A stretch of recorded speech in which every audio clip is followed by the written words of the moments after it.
Hey guys, this is the last video for today. It's going to be Hebrews 9:11 starting. Christ is the perfect sacrifice.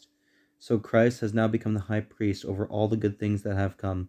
He has entered that greater, more perfect tabernacle in heaven, which was not made by human hands and is not part of this created world. With his own blood, not the blood of goats and calves, he entered the most holy place once for all time and secured our redemption forever. Under the old system, the blood of goats and bulls and the ashes of heifer could cleanse people's bodies from ceremonial impurity. Just think how much more the blood of Christ will purify our consciousness from sinful deeds, so that we can worship the living God, for by the power of the eternal Spirit, Christ offered himself to God as a perfect sacrifice for our sins. It's not about what we do to get into heaven, it's about what Christ did for us.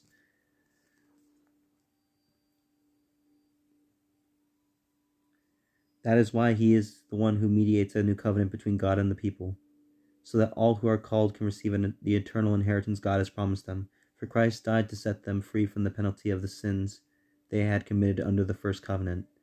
Now, when someone leaves a will, it is necessary to prove that the person who made it is dead. The will goes into effect only after the person's death. While the person who made it is still alive, the will cannot be put into effect. That is why even the first covenant was put into effect with the blood of an animal. For after Moses had read each of God's commandments to all the people, he took the blood of calves and goats, along with water, and sprinkled both the book of God's law and the people using hyssop branches and scarlet wool. Then he said, "This blood confirms the covenant God has made with you." And in the same way he sprinkled blood on the tabernacle and on everything used for worship. In fact, according to the law of Moses, nearly everything was purified with blood. For without the shedding of blood there is no forgiveness, because the wages of sin is death. The wages of sin causes someone to die. Someone has to die when they sin. That's God's commandment, is that when you sin, you are separate from him and you're going to be punished.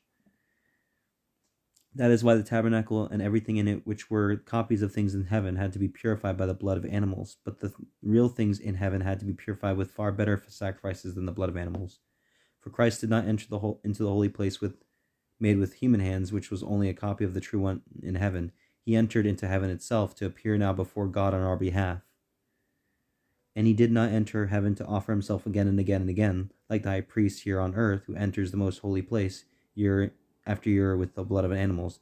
If it had been necessary, Christ would have died again and again, ever since the world began. But now, once for all time, he has appeared at the end of the age to remove the sin by his own death as a sacrifice. And just as each person is destined to die once, and after that comes judgment, so also Christ was offered once for all time as a sacrifice to take away the sins of many people. God bless you guys. And that's Hebrews 9. I don't have enough time to finish